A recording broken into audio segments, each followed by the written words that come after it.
세상은 피곤한 사람들에 의해 돌아간다라는 말이 있습니다.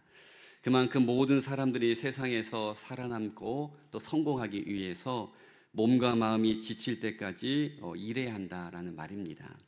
그래서 대부분의 현대인들은 아침부터 저녁까지 거의 쉼도 없이 정말 빡빡하게 하루를 살아가고 있습니다. 어른들뿐만 아니라 한참 뛰어놀아야 할 우리 아이들조차도 학교 수업과 또 방과후 수업 그리고 학원 선행학습 등으로 너무나 바쁜 삶을 살아가고 있는 것이 우리의 현실입니다. 이렇게 살아가지 않으면 왠지 세상의 흐름에 뒤처지는 것 같고 나만 여유 있는 삶 같은 불안감이 엄습하기 때문에 일단 사람들은 바쁘게 살아가는 것을 좋아합니다. 그래서 어느 순간부터 우리 사회에서는 바쁜 사람이 능력 있는 사람이다라는 공식이 생겨서 직업이 없는 분들도 다양한 활동으로 정말 바쁘게 살아가는 것을 어쩌면 당연하게 생각을 합니다. 그런데 문제는 이렇게 쉬지 않고 우리가 바쁘게 살아가다 보면 반드시 우리 가운데 따라오는 것이 있는데 그것이 바로 피로감입니다. 사람의 육체와 마음과 정신에는 분명한 한계가 있기 때문에 적당량의 활동을 우리가 넘어서게 되면 그때부터는 몸 안의 스트레스 지수가 올라가므로 당연히 우리 몸 안에 보이진 않지만 이렇게 피로가 쌓여가게 된다라는 것입니다.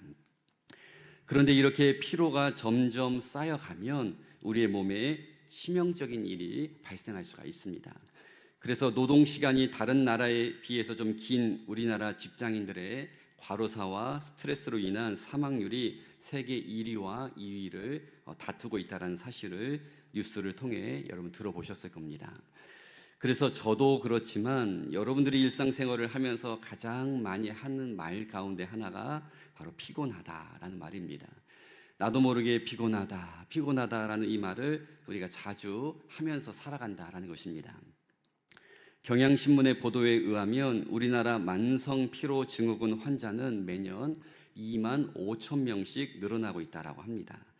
그래서 오죽하면 한병철 교수라는 분이 이 현대 사회를 가리켜서 피로 사회라고 말을 했겠습니까? 이러한 사회적인 흐름에 따라서 대부분 업종이 이렇게 경제적으로 다 하향 곡선을 그리는데 유일하게 날마다 상승 곡선을 그리는 분야가 있는데 바로 피로 해소제라는 곳입니다. 건강기능식품은 매년 10%씩 급성장을 하고 있고 이미 2022년에 5조 원의 규모를 넘어섰다라고 합니다. 그래서 바카스 또 아로나민 골드, 우루사와 같은 이 피로회복제는 이제 거의 우리의 필수품이 되어가고 있습니다. 그런데 여러분 이러한 피로감이 우리들의 신앙생활에도 영향을 미친다라는 것입니다. 과거에는 교회 안에서 제자훈련 또는 소그룹 모임이 많이 활성화되어서 주중에도 그리고 주말에도 하나님의 말씀을 배우고 나누는 교회 내 모임들이 참 많이 있었습니다. 그런데 요즘은 교회 안에서 이러한 소그룹 모임이 정말로 쉽지가 않습니다. 주중에는 우리 성도들의 삶이 너무 분주하고 또 주말에는 또 피로를 회복하기 위해서 조금은 쉬어야 하기 때문에 주일 예배 외에 다른 모임이 잘 유지되기가 정말 어려운 게 현실입니다. 그리고 교회 내에서 1년 중 가장 큰 행사라고 할 수 있는 이 부흥회를 해도 성도들께서 피곤하다라고 잘 오질 않습니다. 새벽 기도에는 말할 것도 없습니다. 이처럼 우리의 삶의 피곤함, 즉 피로로 인해서 육적으로도 힘들지만 영적으로도 어려움이 찾아오고 있다는 것입니다. 그렇다면 여러분, 우리의 삶이 이렇게 피곤한 이유가 단순히 해야 할 일이 많고 뭔가 이렇게 분주한 삶 때문일까요? 영적으로 볼 때에 우리의 삶이 피곤한 이유를 제가 지금부터 한 3가지 정도만 간단하게 말씀을 드리려고 하는데 말씀을 잘 경청하셔서 혹시 나에게 해당되는 부분은 없는지 말씀 안에서 이렇게 잘 점검해 보셨으면 좋겠습니다. 사라질 때까지 기도하라라는 책에 보니까 한 목사님의 하루의 일상을 이렇게 소개하고 있었습니다. 한 소도시에서 목회하는 목사님은 참 착하고 열심히 있는 분이었습니다. 어느 아침 이 목사님께서 집중해서 설교를 준비하려고 했는데 책상에 앉았는데 설교 준비를 위해서 꼭 필요한 주석책이 없다는 것을 발견하게 되었습니다. 그래서 근처에 있는 친구 목사님에게 전화를 해서 그 주석책을 빌려오기로 했습니다. 그래서 사무실에서 나와서 주차장으로 가는데 마침 교회 사무실 문고리가 떨어져서 이게 덜렁거리는 모습을 보게 되었습니다. 워낙 깔끔한 성격의 소유자였던 목사님은 그냥 넘어가지 못하고 동네 철물점에 먼저 가서 새로운 문고리를 사다가 그 덜렁거리는 것을 고장난 걸 교체를 했습니다. 그리고 이제 손을 씻고 친구 목사님에게 가려고 하는데 갑자기 목사님의 눈에 시간이 이미 날짜가 많이 지난 포스터들이, 교회 안에 붙어져 있는 포스터들이 또 눈에 띄게 되었습니다. 그래서 또 교회 로비 벽에 붙어 있는 포스터를 일일이 하나씩 다 떼기 시작했습니다. 그리고 나서 이제 진짜 가야겠다라고 생각을 했는데 갑자기 핸드폰에서 카톡 알림음이 계속 울리기 시작했습니다. 그래서 보니까 신학교 동기들이 오랜만에 서로 안부를 전하고 있었습니다.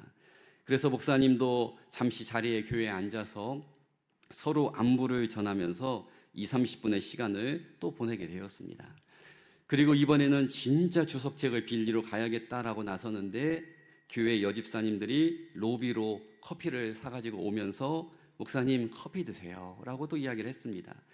그래서 이 집사님들과 함께 자리에 앉아서 또 1시간 이상 은혜로운 나눔을 갖게 되었습니다.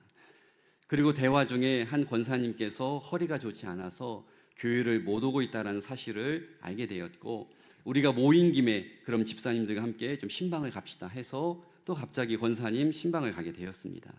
그렇게 신방까지 마치고 교회로 돌아오니 어느덧 해가 지는 저녁이 되었습니다. 그리고 이미 이 많은 일들을 했기 때문에 몸이 피곤해져서 목사님은 설교 준비를 못하고 집으로 퇴근을 하셨습니다. 여러분 혹시 이 목사님의 하루 일상을 들으시면서 어떠한 문제점을 발견하셨습니까? 제가 길게 한 목사님의 일상을 나눈 이유는 우리의 삶의 우선순위가 분명하지 않으면 피곤함에 빠질 수가 있다는 것입니다. 물론 모든 일을 다 감당하고 모든 이에게 다 잘해주는 건 분명 좋은 일이고 선하다라고 평가받을 수 있습니다. 그런데 문제는 내 마음 안에 나에게 주어진 삶과 사역에 내가 꼭 해야 하는 가장 큰 우선순위가 정확하게 정해지지 않아서 이렇게 모든 일에 관여하고 모든 사람들에게 다 잘하려고 하면 반드시 우리에게 스트레스 또는 탈진 그리고 피곤함이 찾아오게 된다라는 것입니다.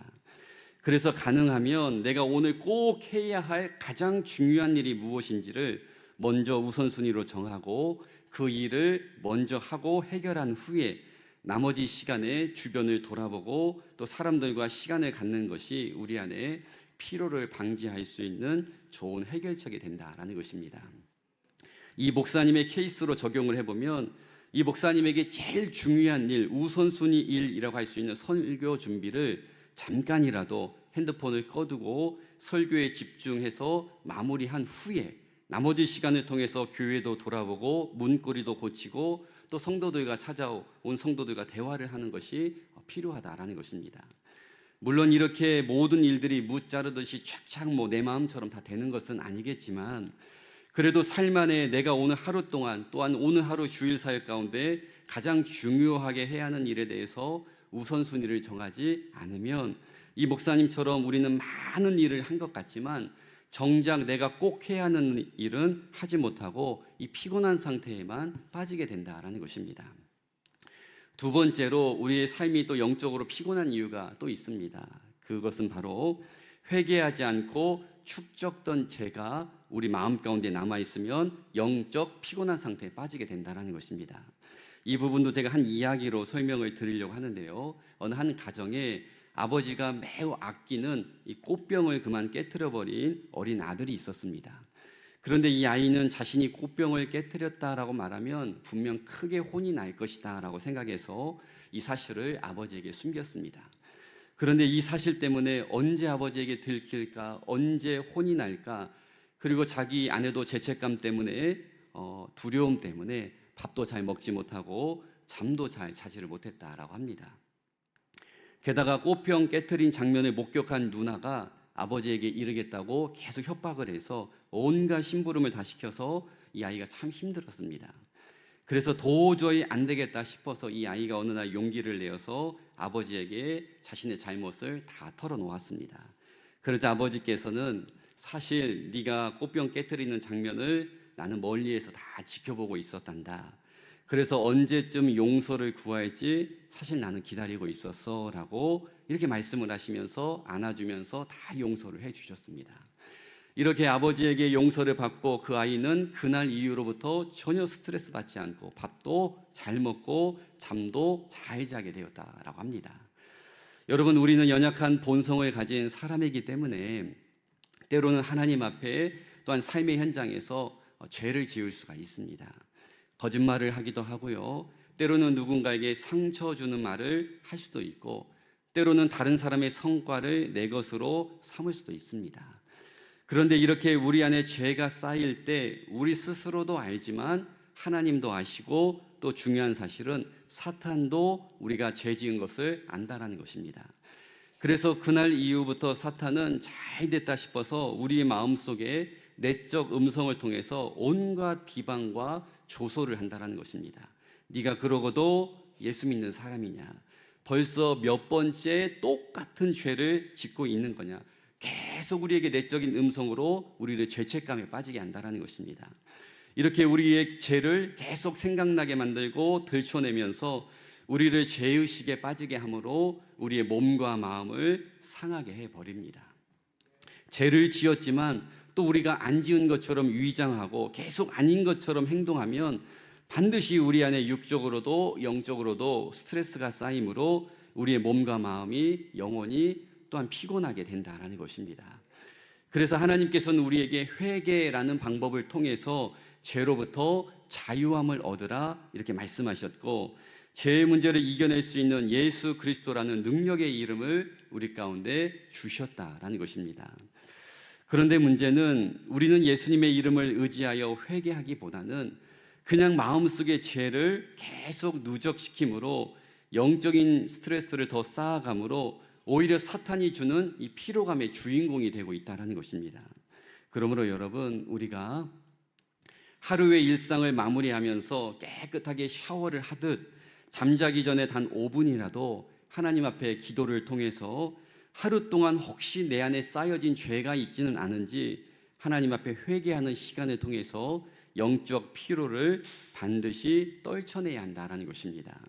그래야 우리가 영적으로 이 죄에 주는 압박감, 죄가 주는 죄책감으로 인한 스트레스, 피로, 영적 피로가 쌓이지 않게 되는 것입니다.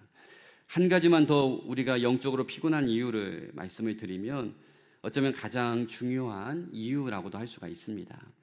기독교 한 철학자가 이러한 말을 한 적이 있습니다. 이 세대는 종교가 부족해서 망하는 것이 아니라 하나님을 향한 열정이 부족해서 망할 것이다 라는 말을 했습니다.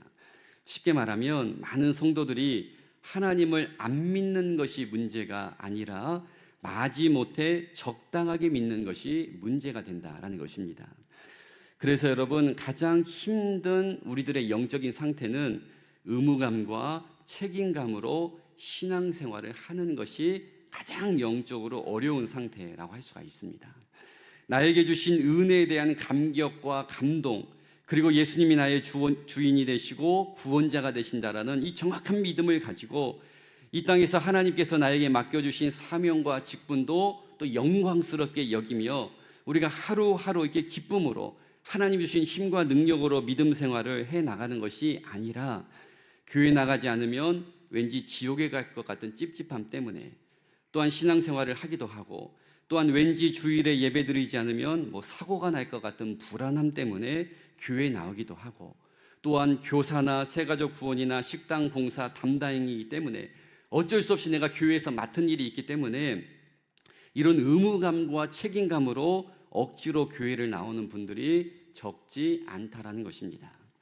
그런데 문제는 이렇게 불안함과 의무감 그리고 책임감으로 신앙생활을 하게 되면 전혀 내 마음 가운데 기쁨도 없고 감동도 없고 변화도 없기 때문에 아무리 신앙생활을 오래 하셔도 이상하게 교회 와도 힘이 빠지고 교회에서도 피곤하고 교회 와도 자꾸 화가 난다라는 것입니다. 한마디로 미지근한 영적 생활이 이어지게 되면 반드시 피곤한 상태에 빠지게 된다라는 것입니다. 그래서 가끔 교회 안에서도 열심히 일하는 분들 중에서도 피곤하다, 죽을 것 같다라는 말을 하시는 분들이 있습니다. 물론 고되게 일을 하고 컨디션에 따라 우리가 피곤할 수가 있습니다. 그런데 제가 여기서 말하는 피곤함이란 영적인 부분을 말하는 것인데, 우리가 예배와 기도와 찬양을 통해서 은혜를 받으면 반드시 육체의 한계를 뛰어넘는 능력을 체험할 수 있기 때문입니다. 그래서 여러분, 교회 안에서 맡은 일이 많은 분일수록 예배에 대한 사모함을 가져야 하고 반드시 개인적으로 기도하는 시간을 가지셔야 한다는 것입니다. 왜냐하면 예배를 통해서 은혜를 받아야 내 안의 영적인 에너지가 눈에 보이지 않지만 채워지게 되고, 그래서 그 많은 에너지를 통해서 흘려보내게 되기 때문에 지치지 않고, 또한 기도의 시간을 통해서 하늘의 능력을 내가 힘입기 때문에 내가 가진 육체적인 한계를 뛰어넘어서 사역을 감당할 수 있게 된다라는 것입니다. 다시 말해, 예배와 기도를 통해 우리 안에 피곤함이라는 이 독소를 빼내는 영적 디토스 작업을 반드시 하셔야 한다라는 것입니다. 그러므로 여러분, 지금 드리는 이 예배 시간이 우리에게 에너지를 빼앗기는 시간이 아니라 하나님으로부터 힘과 능력을 얻는 시간이 되어져야 하고, 십자가 말씀 앞에 내 안의 모든 스트레스를 다 하나님 앞에 내려놓음으로 오히려 이 예배 시간을 통해서 영적으로 내가 회복이 되고 새롭게 되고 다시 일어나는 영적 충전의 시간이 되어야 한다라는 것입니다. 그래서 제가 수백 번 외쳤지만 예배 시간은 지금 교회에 도착했을 때부터 시작하는 것이 아니라 집에서 사모하는 그 순간부터 이미 예배가 시작이 되는 것이라는 것입니다. 준비 없는 예배는 반드시 실패하고 사모함이 결여된 예배에는 은혜가 임하지 않기 때문입니다. 그리고 제가 자주 말씀을 드리지만 미리 준비함으로 정성과 마음이 담기지 않은 예물 역시 교회에 내는 단순한 회비가 될 수 있기 때문입니다. 그러므로 여러분, 오늘 이 시간 이후부터는 예배에 대한 생각이 바뀌어야 하고 자세가 달라져야 하고, 하나님과 교제하는 이 시간을 통해서 영적으로 충만하게 채워짐으로 예배를 통해서, 기도를 통해서 새 힘과 새 능력을 얻는 귀한 여러분 될 수 있기를 주님의 이름으로 간절히 축복합니다. 그렇다면 여러분, 우리가 앞서 나눈 것처럼 다양한 요인으로 이렇게 영적 피로감이 계속 우리 가운데 쌓이게 되는데, 이러한 피로를 우리가 어떻게 극복할 수 있을까요? 짧게 두 가지만 말씀드리고 오늘 말씀 정리하려고 합니다. 세상에서는 피곤하면 힘을 가져야 한다, 이렇게 말을 합니다. 그래서 이러한 말이 있지 않습니까? 열심히 일한 당신 떠나라 라는 말이 있습니다. 다시 말해, 피로를 극복하기 위해서는 좋은 것으로 휴가를 가라라는 것입니다. 그런데 우리가 매년 휴가를 떠나지만 사실 휴가를 다녀오면 며칠 동안은 좋을지 모르겠지만 갔다 오면 사실 더 피곤합니다. 피로를 풀러 갔는데 이상하게 더 쌓여서 온다라는 것입니다. 이처럼 세상이 말하는 피로 해결법은 근본적인 대책이 아니다라는 것입니다. 왜냐하면 세상이 주는 이 피로 회복, 이 세상이 주는 평안, 세상이 주는 즐거움은 우리의 영혼 깊은 곳까지 채울 수 없기 때문입니다. 그렇다면 여러분, 우리가 어떻게 피로를 극복할 수 있을까요? 성경은 우리에게 어떻게 피로 회복법을 가르쳐주고 있을까요? 31절 말씀을 제가 한번 읽어보겠습니다. 오직 여호와를 앙망하는 자는 새 힘을 얻으리니 독수리가 날개 치며 올라감 같을 것이요 다른 박질하여도 곤비하지 아니하겠고 걸어가도 피곤하지 아니하리로다 라고 말씀하고 있습니다. 이 말씀에서 제일 중요한 표현은 바로 오직 여호와를 앙망하는 자는 새 힘을 얻는다라는 표현입니다. 여기서 말하는 여호와를 앙망하다라는 말의 의미는 하나님 앞에 소망을 가진다, 하나님만을 신뢰한다라는 의미와 함께 영어 성경으로 보면 하나님 앞에 기다린다라는 뜻을 가지고 있습니다. 그래서 이 의미로 우리가 다시 31절 말씀을 해석해 보면 하나님 앞에 멈춰 기다리는 성도는 반드시 하나님께서 주시는 새 힘을 얻게 된다라는 말씀입니다. 우리가 주유소에 가서 연료를 주입할 때에 시동을 끄고 움직이지 않는 것처럼, 또한 방전된 핸드폰을 충전하기 위해서는 가만히 충전기를 꽂고 놔둬야 하는 것처럼 반드시 우리가 하나님 앞에 머무르는 시간을 가져야 우리 안에 하나님께서 주시는 새 힘과 능력을 얻게 될 뿐만 아니라 마치 독수리가 날개쳐 올라가는 그 강한 힘을 통해서 피곤함을 뛰어넘는 은혜를 경험하게 된다라는 것입니다. 그래서 여러분, 우리가 매일 또는 매주 드리는 이 예배와 기도는 아무것도 하지 않고 그냥 가만히 앉아 계시는 것 같지만 영적으로 보면 하나님 앞에 우리가 멈춰 서 있는 시간이기 때문에 지금 이 순간에도 여러분들은 하늘로부터 오는 놀라운 힘과 능력을 공급을 받고 있다는 것입니다. 어쩌면 영적으로 충전이 되고 있는 시간인 것입니다. 그러므로 우리가 예배를 잘 드리고 별도의 또한 기도 생활을 하게 되면 이상하게 많은 일을 했기 때문에 피곤해야 하고 당연히 내가 지쳐야 할 것 같은데 오히려 내가 영적으로 막 힘이 나고 피로를 뛰어넘는 새로운 에너지를 경험하게 된다는 것입니다. 교회에서 오전부터 와서 오후 늦게까지 일을 했는데 갈 때 보면 어쩌면 파김치가 되어야 하는데 갈 때 보면 더욱 막 힘이 나고 더 기쁘고 막 보람을 느끼고 이런 게 바로 하나님이 주시는 능력을 체험한 성도의 모습이라는 것입니다. 그래서 여러분, 예배와 기도 생활만 하나님 앞에 잘해도 우리는 피곤한 삶을 살아가지 않게 됩니다. 피곤함과 스트레스를 뛰어넘는 은혜와 힘과 능력을 하나님은 예배를 통해서 기도를 통해서 반드시 여러분들에게 주시기 때문입니다. 그러므로 여러분, 피곤하고 힘들수록 하나님 앞에 머무르는 시간을 반드시 가지셔야 한다는 것입니다. 그 머무름이 우리들의 영혼을 새롭게 할 것이고 하나님의 은혜로 말미암아 영적으로 오히려 소생하는 시간이 되고 오늘 말씀처럼 아무리 뛰어도 지치지 않는 영적인 체력을 공급받게 될 줄로 믿습니다. 두 번째로 우리가 또 영적으로 피곤함을 뛰어넘을 수 있는 비결이 한 가지 더 있습니다. 길지만 제가 28절, 29절 말씀을 한 번 더 읽어보겠습니다. 너희는 알지 못하였느냐, 듣지 못하였느냐. 영원하신 하나님 여호와 땅끝까지 창조하시는 이는 피곤하지 않으시며 곤비하지 않으시며 명철이 한이 없으시며 피곤한 자에게는 능력을 주시며 무능한 자에게는 힘을 더하시나니 라고 되어 있습니다. 이 말씀에 보면 단 1%의 피곤함의 영향을 받지 않으시고 오히려 피곤한 우리에게 능력과 힘을 주시는 분을 소개하고 있습니다. 그분이 누구십니까? 바로 영원하신 하나님 여호와, 이 땅을 창조하신 하나님이라고 말씀하고 있습니다. 그래서 30절에 보면 젊음과 에너지의 상징이라고 할 수 있는 소년도, 장정도 인간의 한계에 따라서 넘어지고 쓰러질 수 있지만 하나님 앞에 소망을 두고 오직 하나님 한 분만을 의지하고 신뢰하는 성도에게는 독수리처럼 지치지 않고 뛰고 달려도 피곤하지 않는 특별한 힘과 능력이 반드시 하나님을 통해 공급이 된다는 것입니다.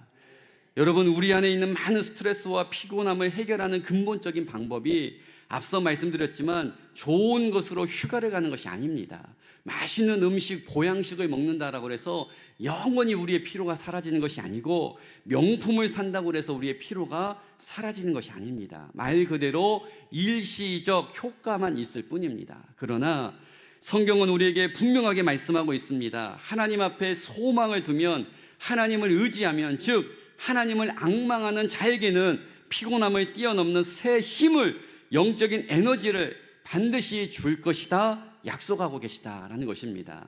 사랑하는 여러분, 혹시 여러 가지 이유로 육적으로나 영적으로 지금 피곤한 가운데 있습니까? 뭘 해도 의욕이 없고 무력하고 왠지 모를 불안함 때문에 잠을 설치는 분 계십니까?